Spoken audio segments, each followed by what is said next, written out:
કોઈ એકાદો લાઈનમાં આવે તો સારું. એકાદામાં તમને તો ગણતા જ નહીં.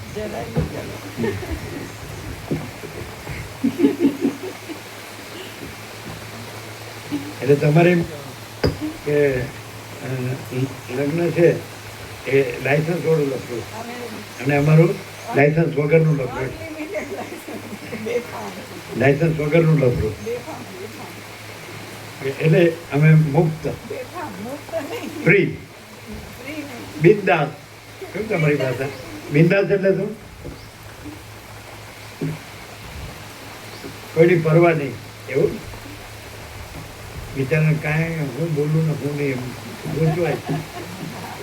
આ રચના સભ્યો સમજાડું, હું આ જ દેહ છું, બીજો દેહ હું નથી. એમ વસિષ્ઠા આ દેહ જ છે, પરમ ચિદાકાશ પરમ જત્યા ખંડતી નથી, એને દેખાય નહીં.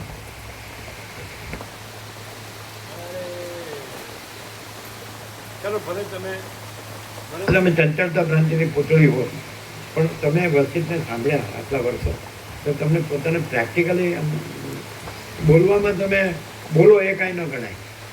એ તો ગમે તે પોપટે બોલીએ કે રામ રામ, એટલે પુસ્તકિયું પોપટિયું જ્ઞાન ના ચાલે. પણ આમ પ્રેક્ટિકલી આપણને ખરેખર આમ કેટલી રાહત થઈ.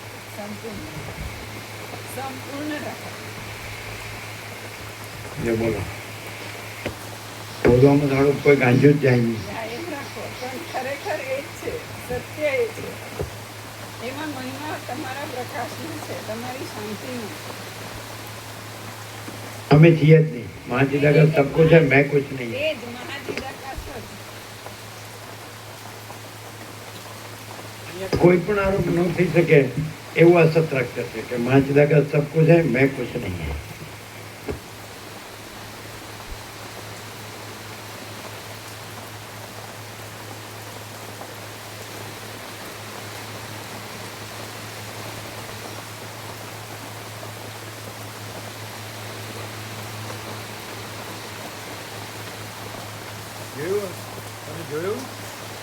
આમાં પ્રભુ જોયું, આખો પ્રસાદ પાણીમાં.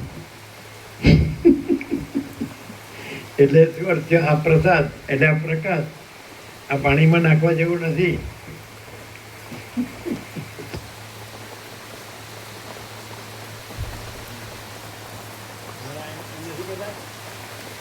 એમ નથી કહેતા કે મારા આટલા વર્ષો પાણીમાં ગયા, તમારા દૂધમાં ગયા.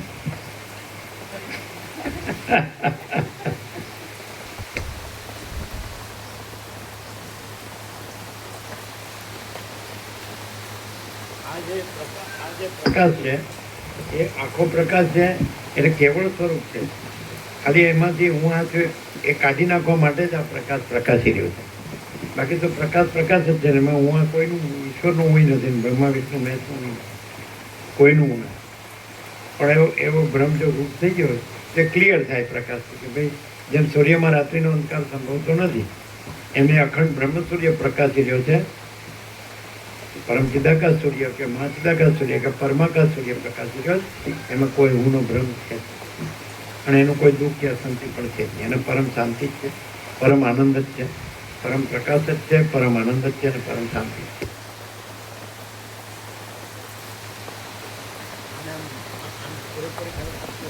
હા હા હા.